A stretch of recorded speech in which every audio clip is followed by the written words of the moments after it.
We're going to be inviting up in a couple of minutes our fireside chat interview next. Kevin Harrington, who's an original shark from Shark Tank. He's on the first 2 seasons of Shark Tank. One notable thing is he's had over 20 companies that have done $100 million in revenue, invented the infomercial, and created the As Seen on TV brand. So we're going to set up the stage while we play a 90-second video that can do a better job than I can introducing him. So let's play that video, and we'll get started on this interview in just a minute. Meet Kevin Harrington. With over 500 products launched and generating over $5 billion in product sales in over 100 countries, Kevin Harrington is the inventor of the infomercial, As Seen on TV pioneer, and original shark on the TV show Shark Tank. Kevin creates massive brands by combining great products with superstar talent like Kim Kardashian, 50 Cent, Kathy and Paris Hilton, CeeLo Green, George Foreman, Montel Williams, Jack LaLanne, Flo Rida, Hulk Hogan, Billy Mays, and Tony Little. My brand now is worth over $3 billion. If you even have an idea, you'd want to go to Kevin Harrington. Kevin has been featured on 2020, CNN, Fox Business, Bloomberg, Jim Cramer's The Street, MTV, Good Morning America, the CBS Morning News, The Today Show, The View, and The Daily Double on Jeopardy! Now the last clue, back to the Shark Tank. I'm Kevin Harrington. An entrepreneur for over 40 years, Kevin has built 20 businesses to over $100 million each. That's why he's the original shark from Shark Tank, Kevin Harrington. Let's give Kevin a warm welcome. All right. Awesome. Thank you, Kevin. Appreciate you being here. So the video, did a great job introducing you. Was there anything else that's super recent about you or something you want to add even more context to before I get started? Well, I love, first of all, I want to thank you for having me today. It feels like Shark Tank here. I've taken about 15 pitches, and when I first met Mark Burnett and he was telling me what Shark Tank was, he said, people with an idea, a product, or a business, they get 3 minutes to pitch to you and a panel of sharks, and you have 3 minutes to make up your mind. And I said, that feels like what I just went through today. I took about 15 pitches, and there's some cool stuff here. So thanks for having me, and great to be here. Awesome. Yeah, appreciate it. And you've gotten a couple of transactions done through the club over the years as you formalize like your own family office and investments. We appreciate you being part of the community and coming back. It's awesome. Thank you. Thank you. So you invest in a lot of early stage companies. What are some of the most common mistakes they make? Well, early stage companies, a lot of times, it's funny, on Shark Tank, someone would come out and I need $500,000 for 20% of my company. And then I'd say, okay, what's the use of proceeds? And they would, we're going to spend $100,000 for this and $100,000 for that and $100,000 for that and another $100,000 and then another $100,000. So you spent all $500,000 now, then you're going to launch the business? Correct. Well, what about marketing, right? So too often there's not a total game plan to launch the business, meaning, I want to know, do you have a customer acquisition strategy, right? That's one of the most important things. How are you going to scale the business? Because, I said, I give you the $500,000, you spend it all, but you haven't launched the company. How are you going to get customers in the door? Oh, I thought you were going to do that as the shark. Well, no, that's not how it works. I'm funding you for you to build the business. So I focus on customer acquisition, and I owned AsSeenOnTV.com, As Seen on TV Inc. We had 2,000 products in 100 countries, 25 languages and currencies, and we had to know about customer acquisition on a country by country basis. So, and it's not just getting the customer, but what is the lifetime value of that customer? Because many times, to give you an example, Guthrie Ranker did the Proactive show, which was skincare, was acne. And they had a continuity where when you signed up, you were going to get auto ship of that product. Well, they turned a $39 sale into an average of 8 turns. So it was not a $39 sale. It was a $300 sale. So they now could spend, they were spending $100, $150, maybe who knows how much to get a customer. And that's how they were able to exit that company for $2.2 billion, because they not only focused on the acquisition cost, but the lifetime value of that customer also. Seems like lots of centimillionaires and billionaires I interview have mastered controlling, acquiring, and being very good at navigating distribution channels. So if you think about being on Shark Tank, inventing the infomercial, even being on stage here today, et cetera, a lot of it comes down to distribution. And when people like Peter Thiel say they like to have a monopoly, but they'll settle for an oligopoly, I mean, a lot of that comes down to like controlling distribution, right? The Flow Rider, 50 Cent. Can you talk about that for a minute? Because like, when did the light bulb go on for you on that? So about 12 years ago, I got a phone call, and one of the amazing things being an original shark, 200,000 people every year apply to get on Shark Tank. They only take 200. So where do the other 199,800 people go? Well, they come on the internet. I get thousands of these people a month coming to me. So 12 years ago, I get a phone call from a company in this neck of the woods, Florida, and they're an energy drink company. And they said, hey, we're a startup, but we have a clinical study on our product. And when you drink one can of this product, it'll burn 140 calories in your body. And I said, that's pretty amazing. And what's happening with your distribution? Back to your question. Oh, well, we're crushing it in Gold's Gym because people that work out, they get to burn calories before they get to the gym. And so I'm like, I like that, but they're in a couple thousand gyms. And I said, well, okay, there's a company called Europa that distributes to 10,000 gyms. So let's get more distribution. And so with that, the distribution came, but this is the amazing thing that happened. And I say that they actually ended up, this company, with exponential sales as opposed to geometric, because the customers were now taking selfies, sending it to their friends and say, you got to check this new product out. And celebrities were putting the word out. It's called influencer marketing. And I say what they were very good at is branding. And I call that the secret sauce. And this company, by the way, if you haven't heard, Celsius. How many have heard of Celsius before? All right, there you go. Celsius today, I joined their board 12 years ago, and it had a 22-cent stock. It was under a $10 million valuation. Today, it's a $12 billion company, and they did this with using the influencers. That I say that was ultimate branding, because the definition of exponential is it's expanding on a minute-by-minute basis as opposed to a geometric kind of normal growth in the business. And it just took off. How do you go from 22 cents a share to over $300 a share? So I say the secret sauce was branding and distribution. Got it. Branding, distribution, like the influencer marketing. Is there anything else that you learned helping take a company from millions to billions in revenue that you wanted to share related to Celsius? Well, I'll say this. First of all, I was one member of the team. We had an awesome CEO. We had great, the CFO for many of the years I was there is now actually the CEO, and he was a very skilled guy, John Fieldley. And so, but when they went down the path of influencer marketing, which was a direct result of all of us saying, this product is so good, people love it. That really was a game changer for the company. And now today, many companies talk about using influencers, but we had some celebrities involved, and celebrities like to work with each other, and we ended up, and we had a relationship with the Kardashian family, and all of a sudden we got Khloe Kardashian was putting out tweets about Celsius, and then other celebrities wanted to, and then of course the influencers, they wanted to be associated with a winner. So the people working just part-time out of their house being a Celsius influencer, they were able to say to other companies, hey, look at what I'm doing with Celsius, and that's what I can do for your company. So they use Celsius as a way to get new business for themselves. Got it. Okay, so what about with other consumer product-oriented companies? Is there anything else related to scaling that you want to mention that might help people here in the room? Well, I would say Tony Little, the fitness guy. How many remember Tony Little, the ponytail? He was on the video here.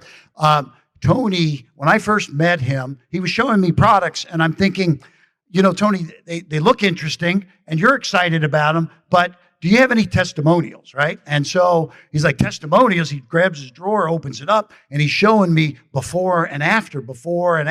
This one lost 80 pounds. This one lost 60 pounds. What was he talking about? Magical transformation.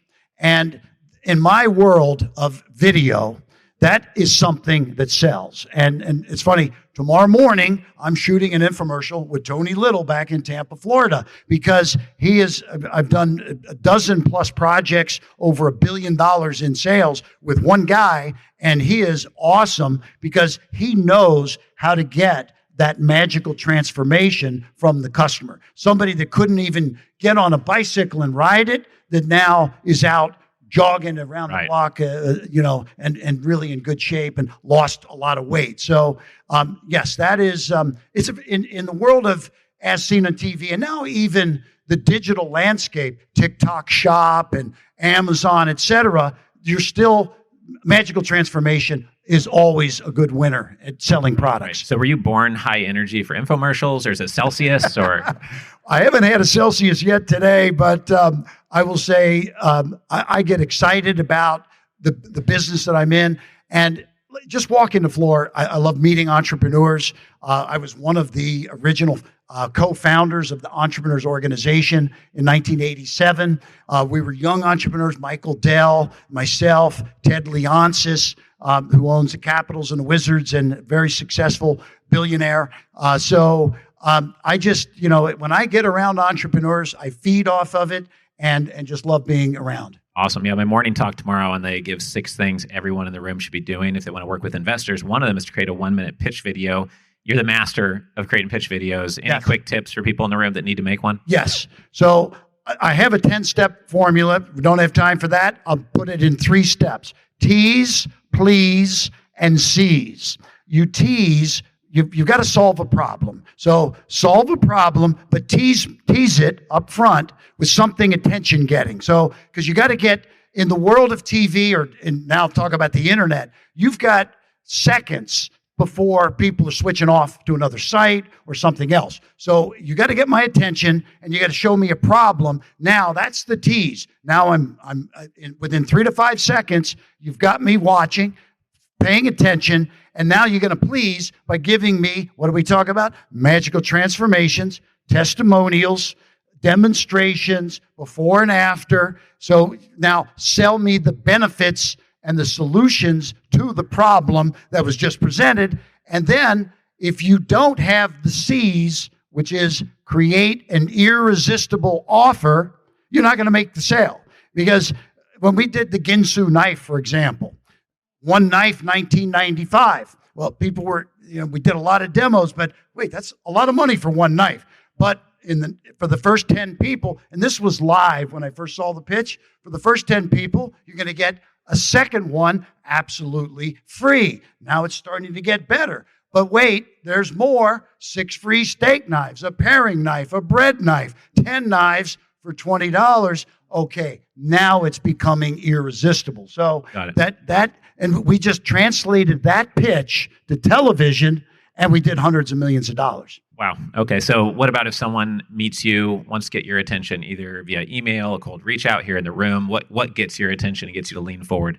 Well, I'll say this. You mentioned the 1-minute video. I mean, that is far and away the best thing that, you can send me a deck that's 37 pages and I'm going to look at it and think I'll get to it later. But if I see a hard-hitting 1-minute video that is powerful, tells the story, that's something that I can watch in 1 minute and understand whether or not, like I said, what did Mark Burnett say? You get 3 minutes to pitch and 3 minutes to make up your mind. If I can do it in 1 minute, it's even better.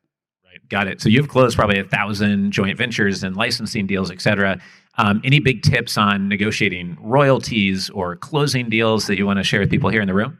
Yes. I mentioned Ginsu knives. We did that with a guy, Arnold Morris. And I said to Arnold, look, we're going to pay you 50 cents for every knife set sold.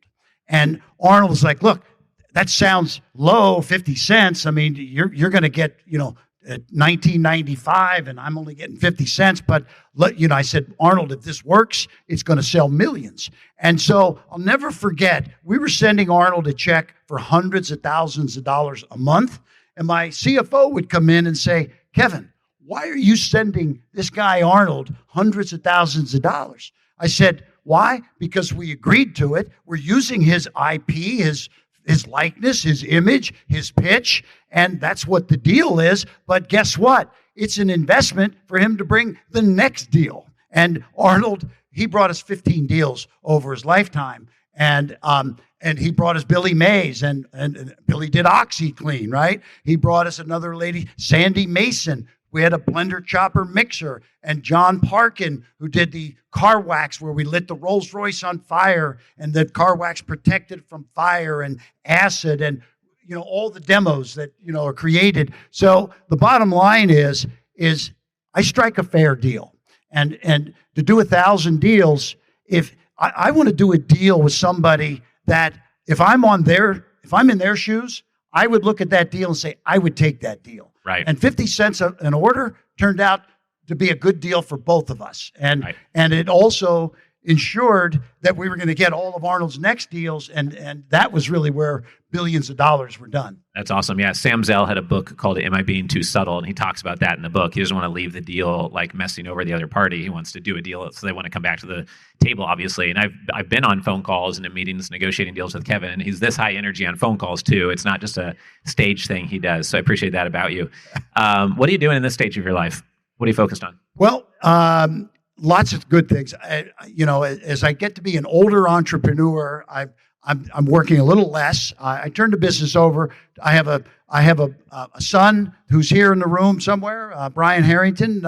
Maybe you show your hand somewhere, Brian. He's 38 years old, 3 kids. I've got 3 grandkids, but I've got a younger brother. He's 60. He's been with me on and off for about 40 years. So it's myself, my son, my brother's daughter, and another partner, Brandon Adams. We are still in the business of launching some products, but one of the cool things that we're involved with right now is there's a social media app network called Parler that was very prevalent back in the day before Trump had Truth Social. He was doing a lot of stuff on Parler. Parler ended up getting shut down by Amazon just overnight, but they had 30 million unique visitors a month. So I'm part of a team that has bought the assets. We've raised over $100 million. We're relaunching Parler. We've made a filing, a Reg D, and raising more capital,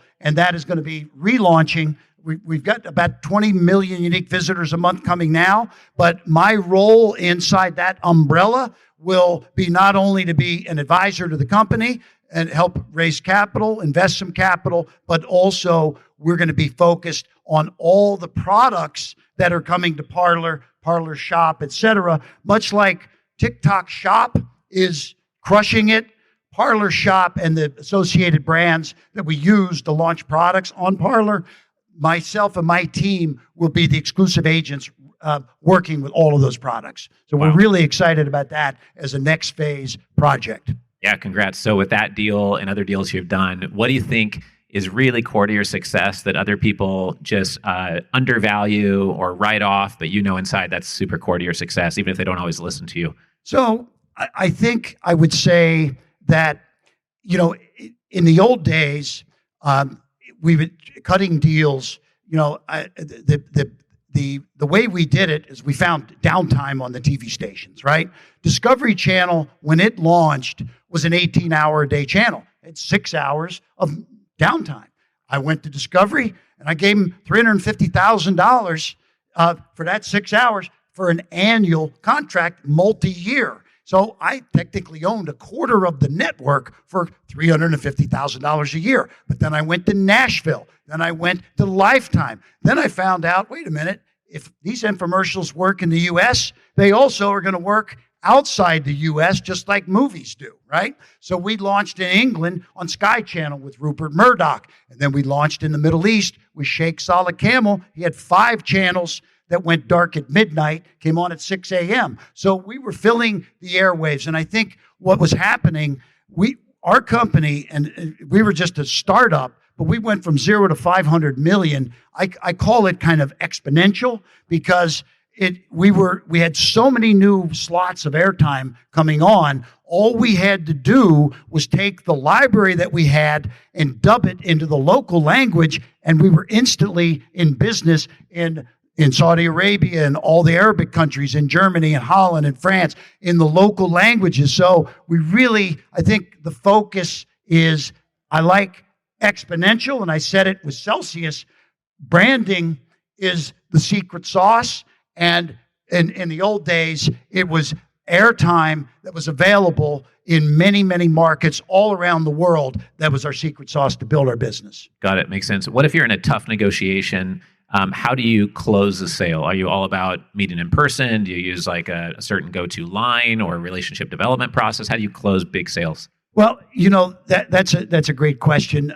So I remember I was going to meet Sheikh Salah Kamel, who controlled 5 channels, and this is back in the early 90s. So let's go back 30 some years or whatever. I was a kid, and I'm going to go up against the Sheikh that owns all the television networks, and I'm thinking, how do I close this guy, right? This is going to be a tough negotiation. But I thought, wait a minute. There was another channel that had just recently launched in Italy. And so I figured, let me take this approach. I said, and I walked into his office, and I'd flown all the way from Tampa, Florida to Jeddah, Saudi Arabia, and he welcomes me to his office. And he said, please sit down in the chair. I said, Mr. Campbell, I said, before I sit down, I just want to say, full disclosure, I am in discussions with one of your competitors, the Orbit channel that just launched in Italy. And the Sheikh said, wait a minute, get my son in here. Get this, you don't want to do business with them. Let me tell you why you need to pick us to do the deal. And all of a sudden, it wasn't me selling.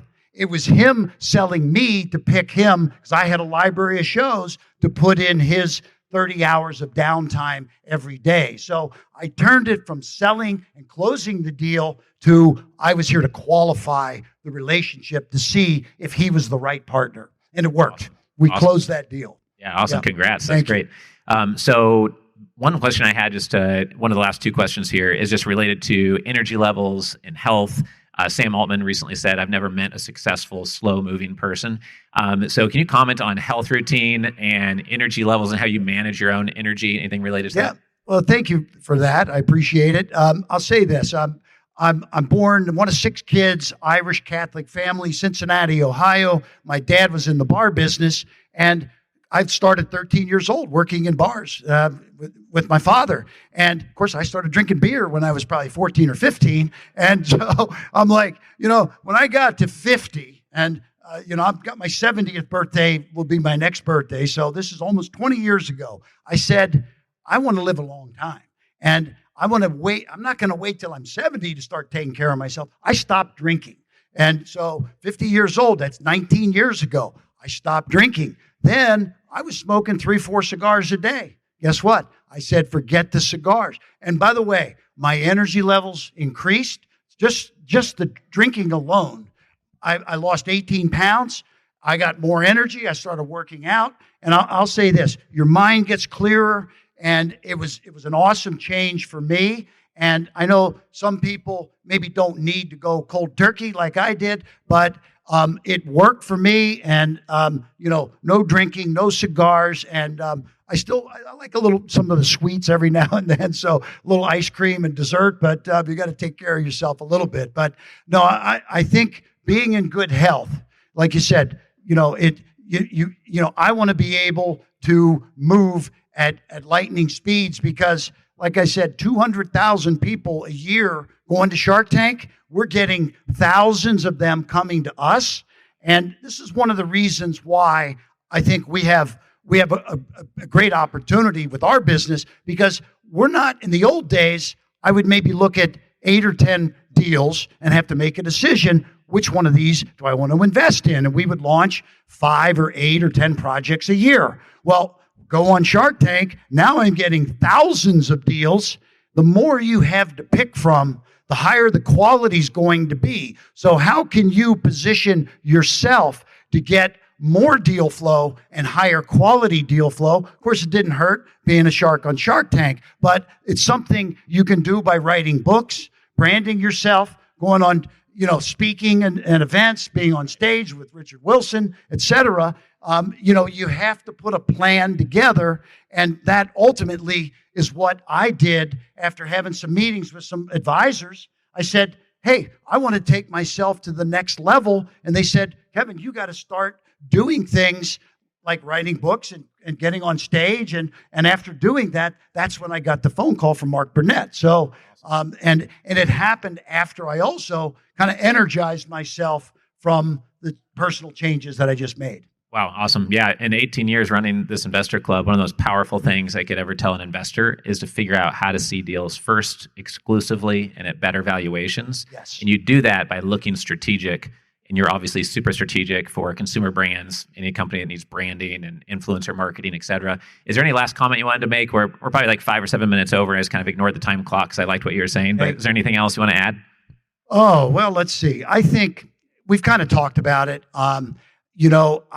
I get down to a situation in a deal where, if I want to make sure that I would take the other side. And I think that ultimately is what's driven me to be successful is I want to create fair deals for both sides. And by the way, many times deals need to get restructured because just because you sign something one day doesn't mean a year later, honest guys can sit down and say, you know what, we didn't really think about this or that. And if you're dealing with good people, you can restructure the deal. But if you took advantage of them on the front end, beat them over the head to take the deal, they may not be as receptive to wanting to renegotiate. So I say that deals change often. There's fluidity in deal flow. And if you start with a fair approach, I think you end up with a good partner across the board.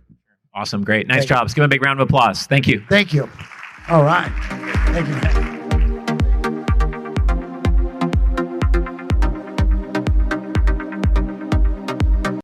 If you are a founder, raising capital, developing real estate, or you're an investor, would love for you to get involved in the Family Office Club. I've run this community for 18 years now. We've hosted 300 live events. We have 17 million social media group members and followers.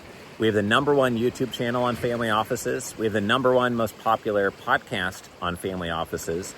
You can learn more about us and our membership options at familyoffices.com. We have 30 in-person events planned in 2026 and another dozen events this year. Please go to familyoffices.com to learn more.